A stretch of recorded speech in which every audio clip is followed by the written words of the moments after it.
Hello everyone, and welcome to another installment of Yamaha Canada's Join Ask Play, a DTX deep dive. My name is Ryan Hamilton. I'm the product marketing manager for Yamaha Drums here in Canada, and we're really excited today to tap into the knowledge of a true DTX expert to answer a variety of real customers submitted questions. The gentleman we're going to bring in very shortly, his name is Simon Edgoose. We've worked with him before. Simon is a longtime industry advisor on electronic drums. He's had the pleasure of working with such acts as U2, Kylie Minogue, and The Who. Has been actively involved in the development of a number of DTX products. So, without further ado, I would like to bring in Mr. Simon Edgoose, and we can get right to answering some of our questions. Take it away, Simon.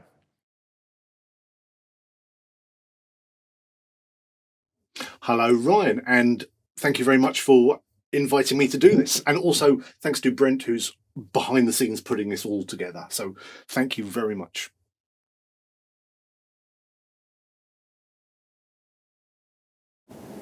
Okay, so the kit I've got here is a standard DTX 8 kit in real wood, and I've got the TCS, the textured cellular silicon or silicon padded version, and it's completely standard. The only thing is I've got an extra module, as well as the DTX Pro module, which comes with the kit. I've also got the DTX Pro X module here as well, so I can show you things on that. And I've just got the two MIDI together, so I can play you the audio from just the Pro X or just the Pro, depending on what I'm showing you.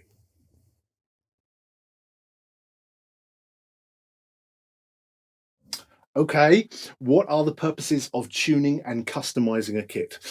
Okay, right.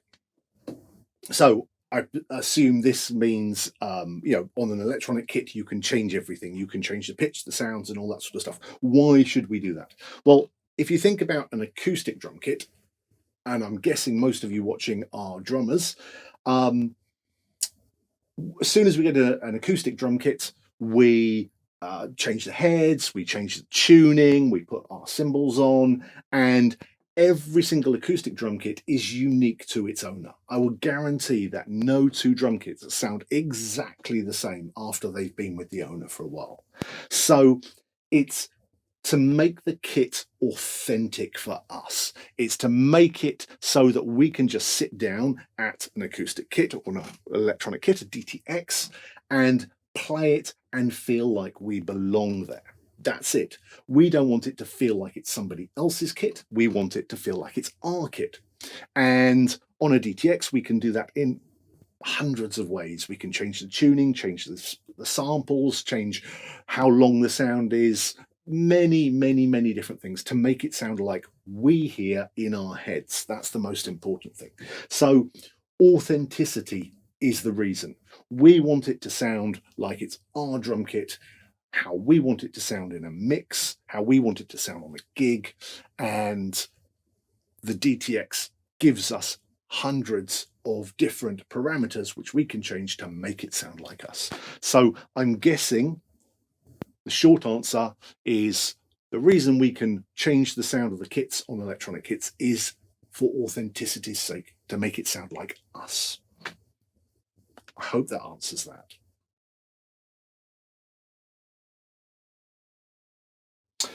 How can I improve the feel of my bass drum pad? Okay, right. Just because it's a bass drum pad doesn't mean that you have to use a bass drum beater on it. What I mean by that is, we use a felt or a wood or a plastic beater on our acoustic bass drums, but that might not necessarily be the best thing for your electronic bass drum pad, your DTX pad.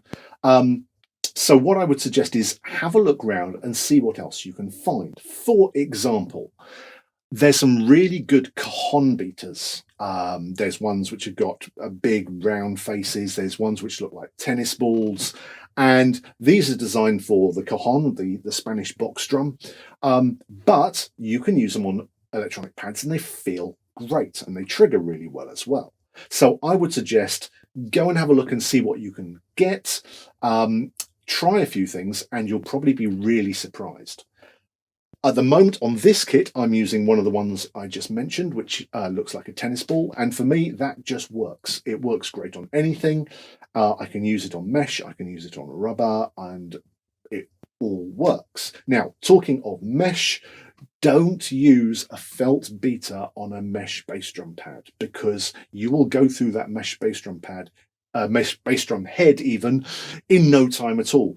This is because the friction of the bass drum beater rubbing against the mesh will cause it to basically fail. I did a drum show ages ago and I didn't have a patch to put on the bass drum head, and I went through it in probably 15 minutes. So don't learn the hard way.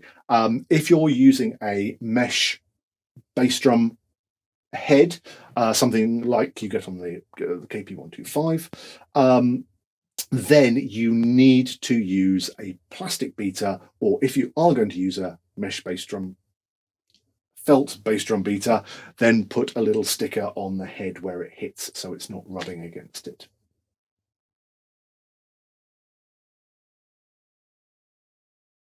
How do I import a sample into my DTX Pro or DTX Pro X module? Okay, the answer is very, very simply. I'll turn around and I'll show you what to do. What you will need is you will need a USB drive with the sample that you want to import on it, and that can be 16-bit or 24-bit. And as long as your sample's on there, then you can do this. Okay, so I've put the USB drive with the sample into the back of the module. The module tells me it's connecting, and I'm on one of my variations of the Bop Groove kit. At the moment, the bass drum sounds like this, but I'm going to replace that with a sample. How do I do that? Very easily. If I press the instrument button here, and I can then see import on this, on F3, the third button underneath the screen. So if I press that, it will show me all the samples or all the sounds which are on the USB drive. So these are all tracks, but I know that there is the bass drum sample I want, the Lindrum kick, and I want to put that Lindrum kick sound onto the kick pad, and it shows me the kick pad. So what I can do is if I just press import, it says, "Are you sure?" If I press yes, it brings in that single sample, and when it's done, if I play the bass drum, I've got the sample as my new bass drum sound.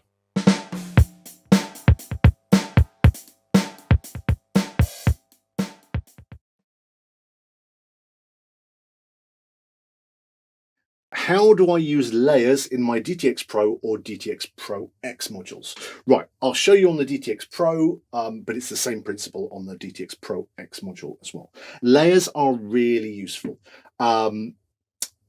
Composite drum sounds, which is more than one sound played at the same time, are very in at the moment. If you listen to the radio, or if you listen to any sort of commercial track, it won't just be one drum sound. It'll be a mixture of 3 bass drums, 4 snare drums, maybe a clap in there as well, whatever else. There's lots of different variations, infinite amounts of variations. So a composite drum sound made up of more than one sound is a very, very useful thing to have and be able to do. Now, on DTX kits, on the Pro X, and on pretty much all of the older kits, you can layer sounds. And on these kits here, the Pro and the Pro X, the DTX 6, 8 and 10, you can layer up to 4 sounds on every single zone. So that's every single head, rim, bell, bow, edge of any pad. You can have up to 4 sounds. And how those sounds work is completely up to you. You can layer those sounds together so they always all play at the same time. You can get it so that they fade in and out depending on how hard you're playing. You can get it so the sound changes depending on how hard you play. You play it quietly, you get a piccolo snare. You play it harder, you get a deeper snare. You play it very hard, you get the deeper snare and a tambourine. Whatever you want, you can do it very easily, and it's really, really useful. So you do it like this. Okay, so I'm on my Bop Groove kit, and at the moment the snare sounds like this.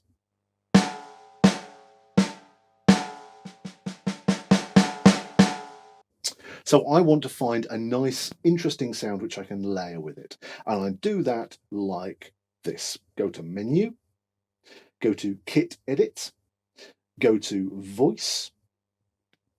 And at the moment we can see that when I hit the head of the snare, it's showing me snare head, a layer A, and it's a 14x6 vintage 2 snare. That's great, but what I want to do is, like I said, layer something interesting with it. So I'm going to press the TRG button, F3 under the screen, and you can see I'm on layer A at the moment. So I want to go to layer B. So I'm going to press the layer button.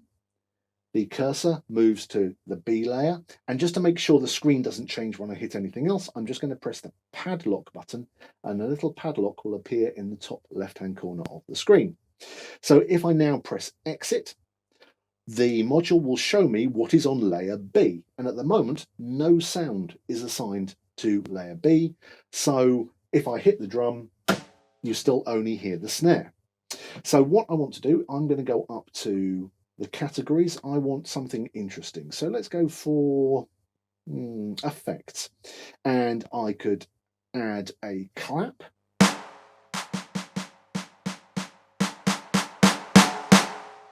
Or let's try something different. There's lots of claps, snaps, congas.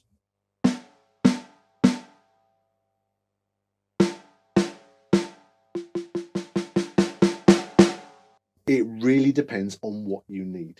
I'm going to go for something a bit more metallic, something which cuts through a little bit better. So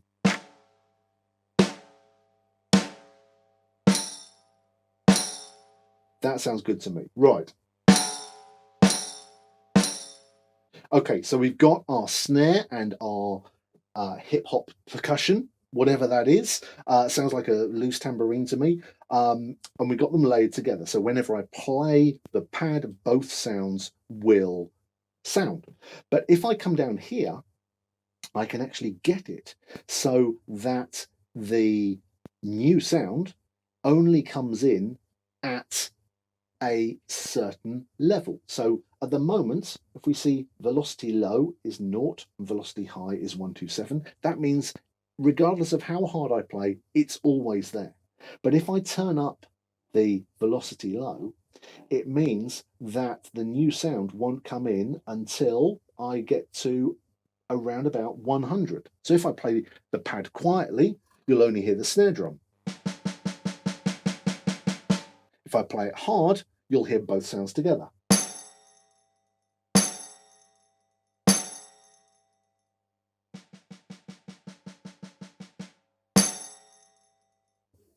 Then all you have to do when you're happy with it is press store, choose where you want to save it to, store again, and you've saved your kit with the layer on the snare drum only when you hit over a velocity of 100.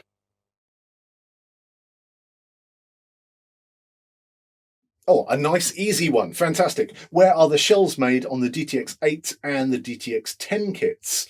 Okay, so the shells on the DTX 8 and the DTX 10 are made in the drum factory in Hangzhou in China, which is the main Yamaha drum factory, and that's where all the professional ranges are made apart from the PHX. The PHX is made in Hamamatsu in Japan, but all the other professional ranges are made at Hangzhou in China along with these shells. So they are normal Yamaha shells. They've got a nice outer ply of birch on them, same as the Recording Custom.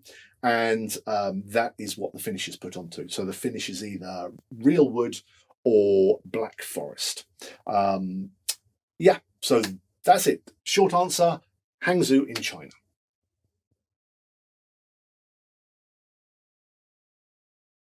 Okay.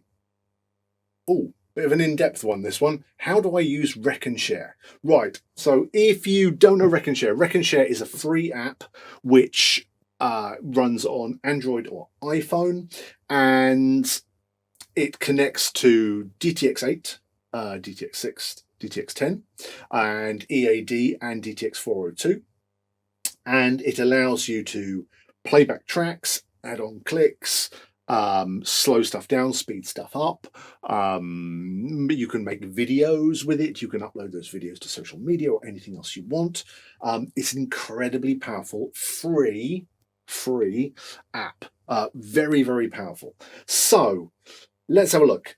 I'll film my screen and then I can show that to you so you can see what I'm seeing. And I'll just walk you through the basics. There's a lot more that it can do, but we'll just go through the basics. Here we go.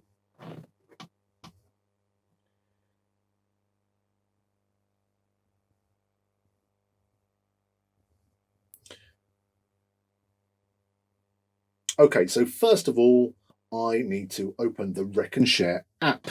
And that in landscape looks like this. Now, I've already got a track open. So what I can do is if I touch where it says Rec and Share loop at the top, that will allow me to open up tracks which I've either got on my cloud or in my phone. Now, you can't use streaming services for this. You've got to actually physically own a copy of the file. You can't use streaming for legal reasons. It's nothing to do with Yamaha, it's legal.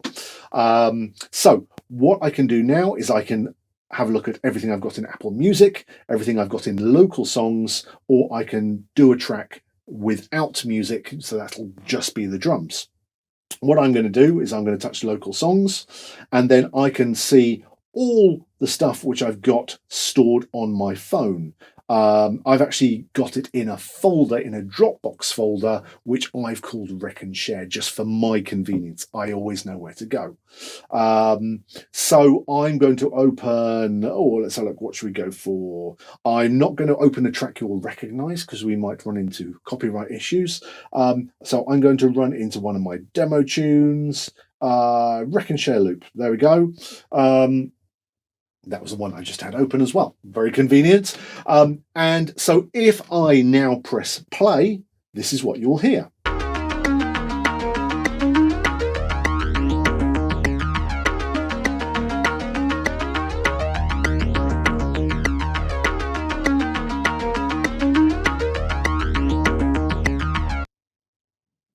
Now you will hear that the click is already on the track. So the track already has a click.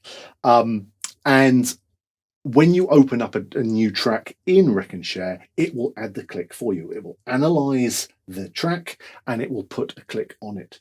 Now, sometimes it does the wrong way around. So it thinks the on beat is the off beat and the off beat is on the on beat. So it sounds like this.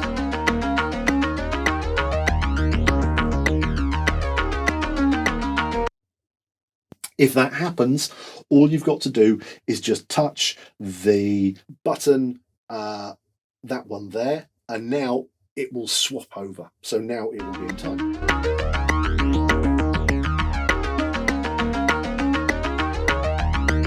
I'm going to use that, but what I'm going to do is I'm going to put it right back to the beginning and I'm going to make a video, okay? And you will have noticed that this is connected to something. So my phone, I've got a Apple USB adapter, and then I've got a standard USB cable into the back of the DTX Pro module, okay? And so that is how this is working. I'm going to press the record button, and it's going to, if you can see, it's going to show everything that's behind the camera. And I'm going to put that there. I'm going to hit the record button, which is in the middle of the screen. It gives me a countdown. Then I can start playing.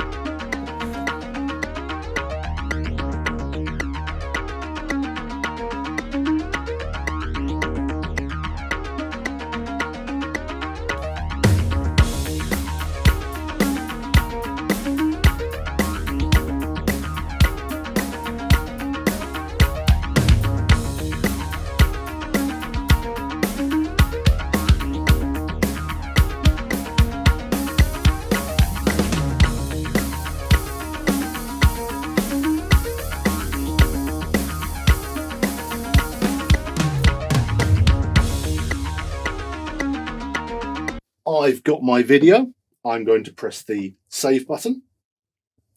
I'm just going to name it loop 1. And now if I press the back button, and I'm going to actually turn the screen the other way around now, because this is actually more helpful for me at the moment, is if I press the recorded song button, then the top one, and then I can actually watch the video that I've just made.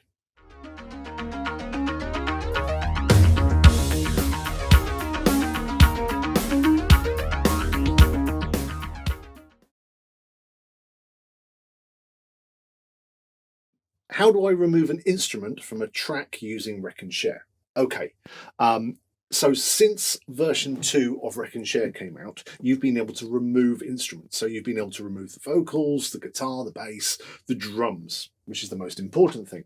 So I know there's been lots of software available for separating out instruments and for removing instruments from tracks, but this is now all built into Rec and Share. So again, let me record my screen and then I can show you what I'm doing and how to do this. So I'm going to open up Rec and Share. It's going to tell me what it's connected to. That's all good. Right, now I'm going to tilt the screen this way, just so it fits onto that screen better. And I'm going to find the track I want.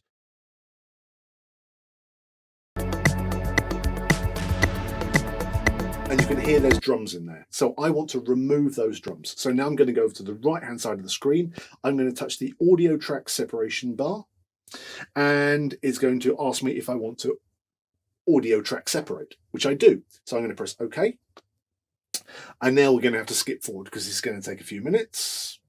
Actually, it's going quite fast. We'll just leave it to do its thing. Right, so that's done. So now if I play the track, you'll hear the drums in it.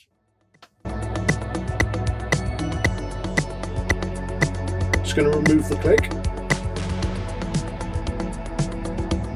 So you can hear the drums.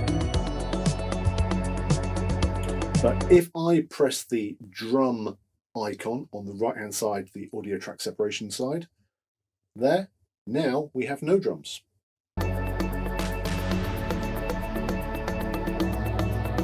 Put the click back in.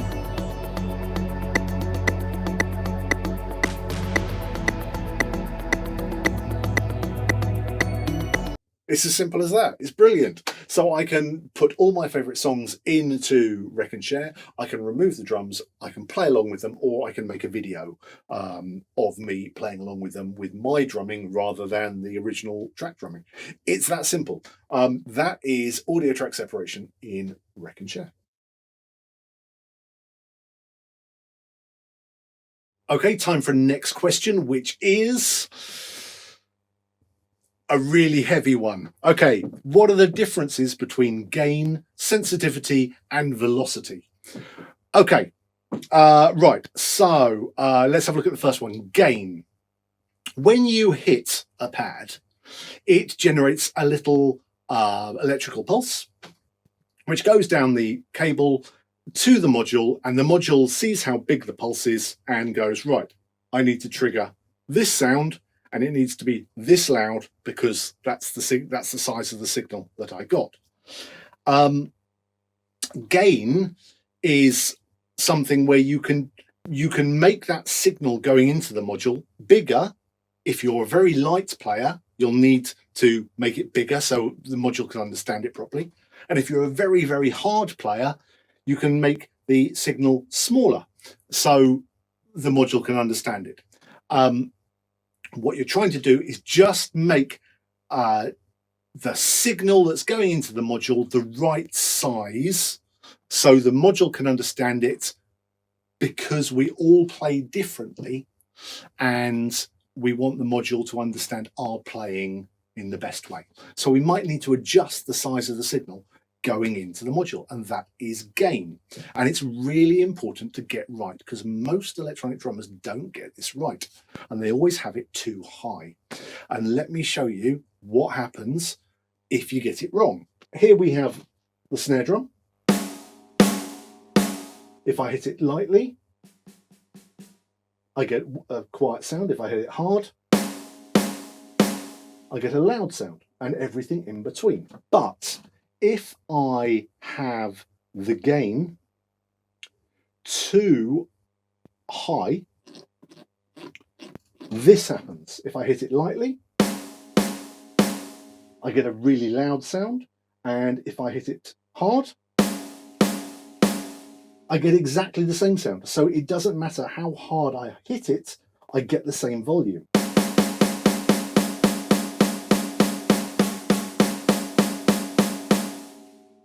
If I have it too low, then even when I hit it hard, it doesn't get to the same volume that it did before. So it just won't go loud enough. If the gain is too high, everything will be loud. If the gain is too low, it will never go loud enough. We need to have it set somewhere. So for me, that's probably around about here, where I can play quietly and I can play loud, and I get a nice big dynamic range. So getting the gain of all your pads correct is a really, really important thing, and they might all be different. So the cymbals might be different to the drums, and the bass drum might be different to the snare drum. It really depends on how you hit it and what sticks you use and everything else. So I need to adjust the gain to suit me, to suit how hard I play, the sticks I use, whether I'm doing a little jazz gig or whether I'm doing a rock gig or whatever else. It just needs to be set so that I can go from quiet to loud easily without going too big, I guess is the easiest way of putting it. Now, unfortunately, a lot of drummers turn the gain up too high because they think it gives them more sensitivity, where it actually doesn't. It actually removes sensitivity, and it makes all their playing the same volume. So you've got to be careful to get this one right. Otherwise, you don't have any dynamics and you just sound like a badly programmed drum machine. So we need to get this as good as possible. But just to confuse things, some other companies call gain sensitivity, which is something completely different, because in the Yamaha talk, sensitivity is actually low-end sensitivity.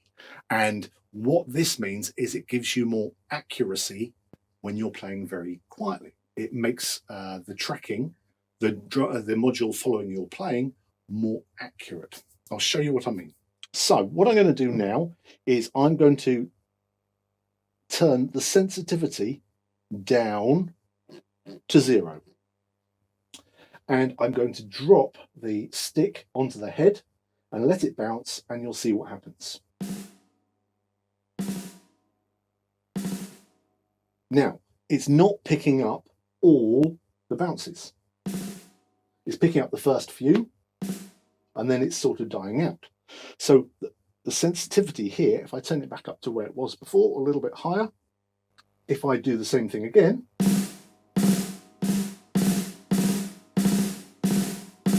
I get better sensitivity when I'm playing very quietly.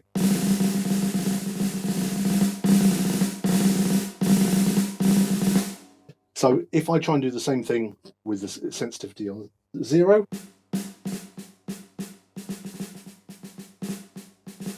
it doesn't track it very well. So that is why the sensitivity is very, very important, and it really helps if you're playing lots of quiet notes. Right, and then velocity is how hard you hit the pad. So a low velocity hit is a quiet hit, and a high velocity hit is a loud hit. And you can do all sorts of things with velocity, depending on what you need or any issues you might be having on stage. So let me show you what I mean. I'm going to go down to minimum velocity. Right. So this is the quietest volume that the pad will play. So if I play quietly,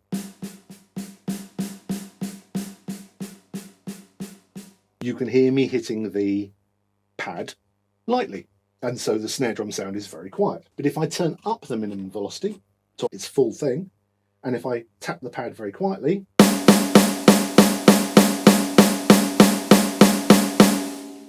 I get a full volume snare drum hit, even though I'm hitting it very, very lightly, which we don't really want. Having said that, sometimes we do. If we want to sound like a drum machine, then with minimum dynamics, then it's actually quite good to turn the minimum velocity up. But we don't always want that. So normally, velocity, we would use the velocity to work out what sort of volume range we want from our module. So maybe I want my ghost notes to be this quiet, and I want my backbeats to be this loud. Maybe it's a bit much. So I'm going to turn down the minimum velocity so my ghost notes go quieter.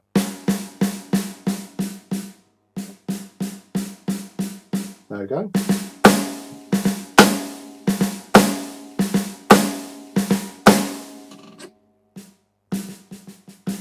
It just depends on what velocity range, what range of dynamics you want.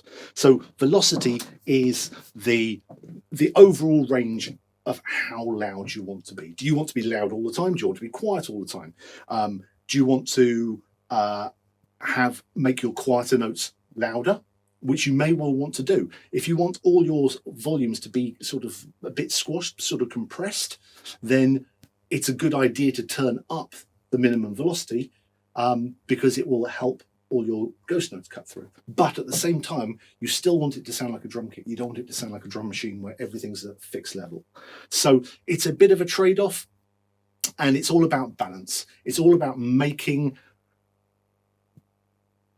whatever you're doing sound as good as possible, and as authentic as possible. We don't want all electronic kits to sound like we're just hitting buttons on a drum machine. We want it to sound like we're playing an acoustic drum kit with effects on or whatever else. So it's very important to get that right. So that is, very briefly, I could spend a lot more time on it, believe me, the differences between gain, sensitivity, and velocity.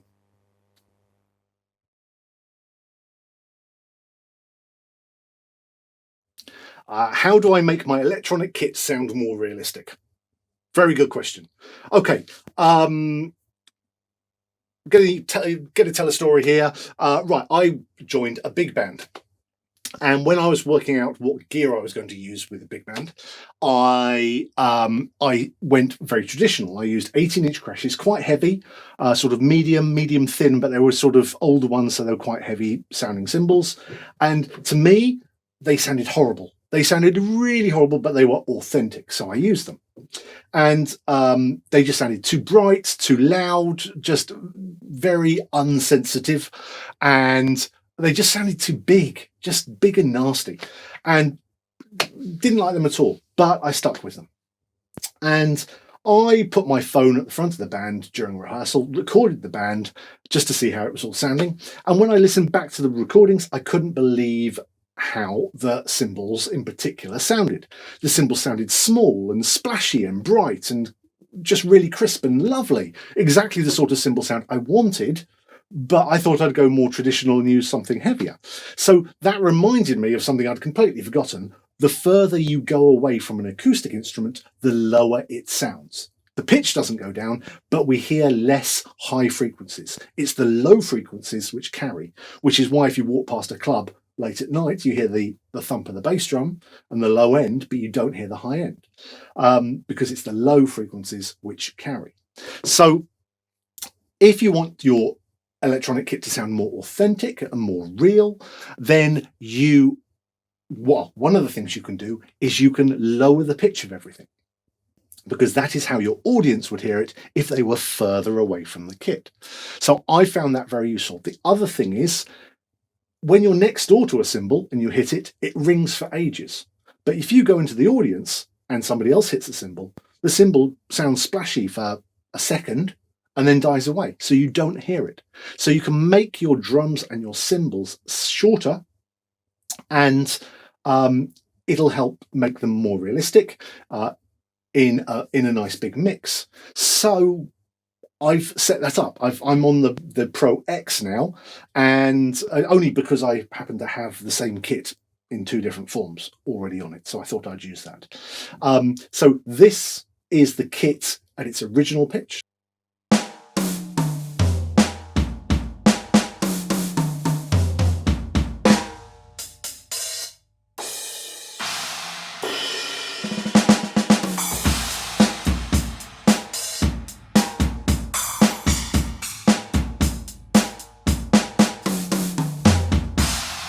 And now the same kit at a lower pitch.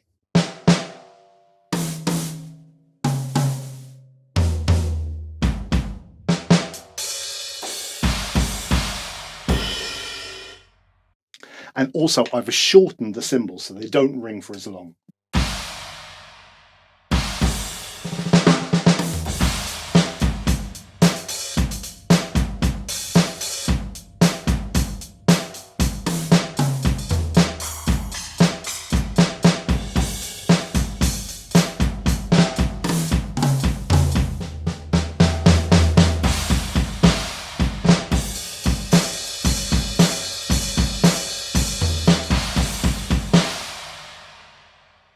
So if you lower the pitch of all your sounds and you shorten them, it should make it sound more authentic, more realistic in a mix. So give it a try. It's really good and it really works very well. If you want me to show you how to do that, as we're on the DTX Pro X, I'll use that. So what we're going to do, we're going to go to Menu, we're going to go to Kit Edit, we're going to go to, we can either go to Instrument or we can go to Voice. We'll go to Instrument. I'll just show you how to do it on the snare drum. Hit the snare drum pad. So we're on the 14x6 Vintage 2. Come down here. There we have the tuning. I'm going to pitch it down 2. And the muffling, I'm just going to make it a little bit shorter. And you can hear the ring lasts for a lot longer. So it's small, subtle things like that which will make the kit sound more authentic in a mix.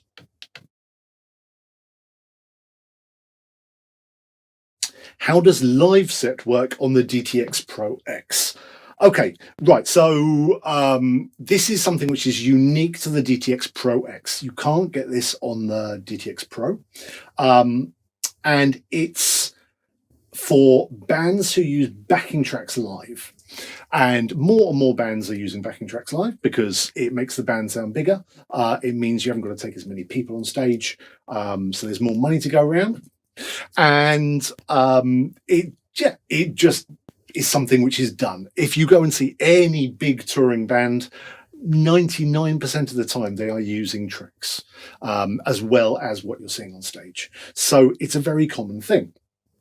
But what you can do with the DTX Pro X is if you have your backing tracks on a USB drive, you can slot them in the back, you can build up a set inside the module, and the module will generate a click track for you, the drummer, to hear, which doesn't go to the audience. So you can have a stereo backing track, click going to the drummer, i.e. you, and it's brilliant. It just works. And I can carry around the whole set basically on my USB drive, and I can start and stop tracks.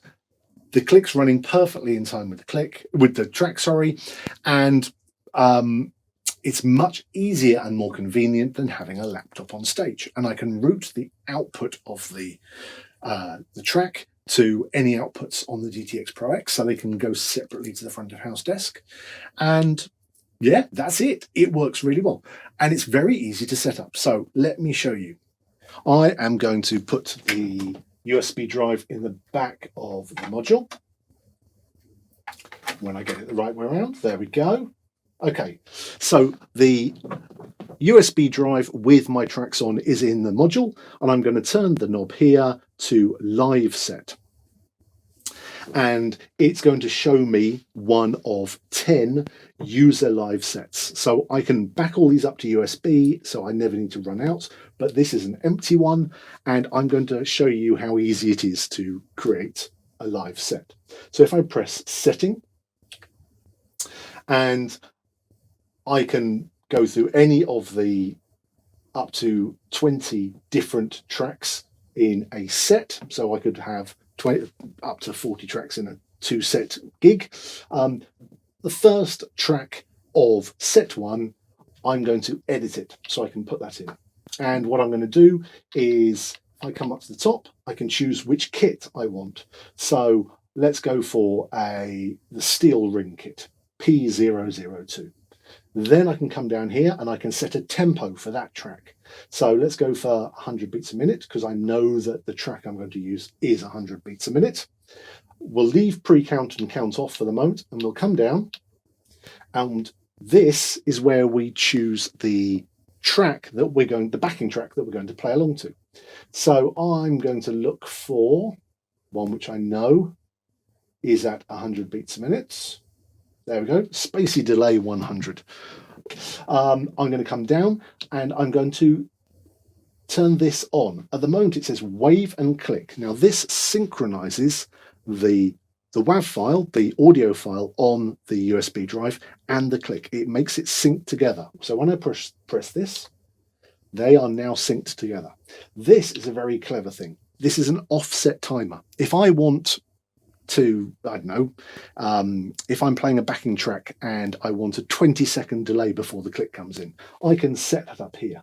It's really great. So it means I don't have to have the click running all the time. I can leave gaps before songs and stuff like that. So if I now come back up here, the pre-count gives me anything up to 2 bars of click before the track comes in. So I'm going to put that on 2 at the moment, and count off starts the click, and then it fades, then it actually turns the click off after 2 bars. So I'm going to leave that off because I want the click in the whole way through. So just to check what it's going to sound like, I'll press the play button.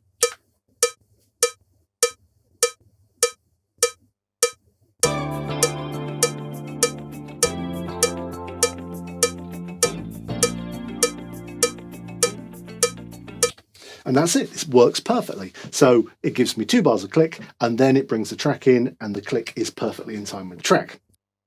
Just to show you, if I just turn that sync off, it doesn't work. So if I press play now,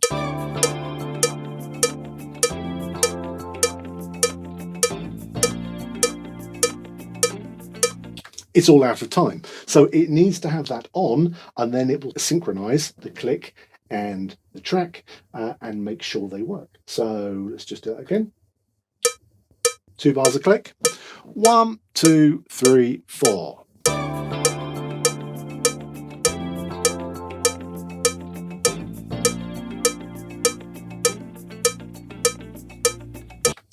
It's that simple. So really, really useful. Now, if I want to store that, I just press the store button, and I want to save that to user live number 3, which I do, and it'll store that. And I can store up to 20 tracks in a row. So it's a brilliant, brilliant, brilliant feature. It works really, really well, and it's really easy to set up. So that is user live set.